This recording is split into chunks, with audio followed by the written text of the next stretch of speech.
So 6% extra in terms of austerity. What's that going to mean for local services, public services generally? Well, only 5 months ago, the Chancellor and the Prime Minister was telling us or indicating that austerity was virtually coming to an end. What this means is deeper cuts and for longer. And it means that, well, for example, local councils, I don't know where they're going to go anymore. It's very difficult to see them maintaining their services at all. And we've seen a report from the Institute of Government this morning, so an independent body, saying that public services are now entering into crisis.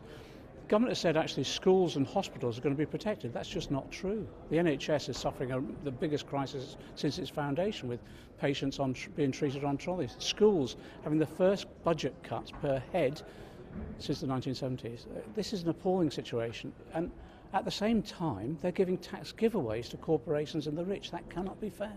So which taxes would Labour raise then? Corporation tax.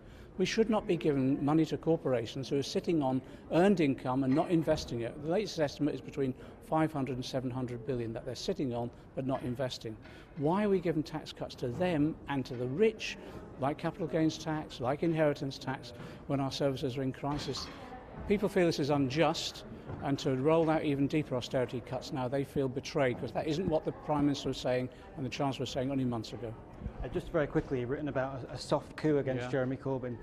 Who are the covert forces behind this? I wrote this article a week ago after Tony Blair's intervention, then Peter Mandelson. It was before the by-elections, and I was pretty annoyed about them intervening in that way. But I think with Copeland, all of us have looked over the edge, and we don't like what we see. And I think since then, I said this on Sunday, now's the time for us all to come together. Forget those differences. Let's now work together, the interest not just of the party, the interest of the country, faced with this government in particular, and the austerity that's now going to impinge upon our communities. So you regret writing that? Was it unhelpful, do you think? Well, you know what I'm like. I always speak the truth, and I'm always straightforward. And what you see with me is what you get. And my emotions, to be honest, at that point in time were pretty high after Tony Blair's intervention. Then Peter Mandelson saying he's intervening every day to undermine Jeremy Corbyn. I think we've all learnt a lesson, though, at Copeland.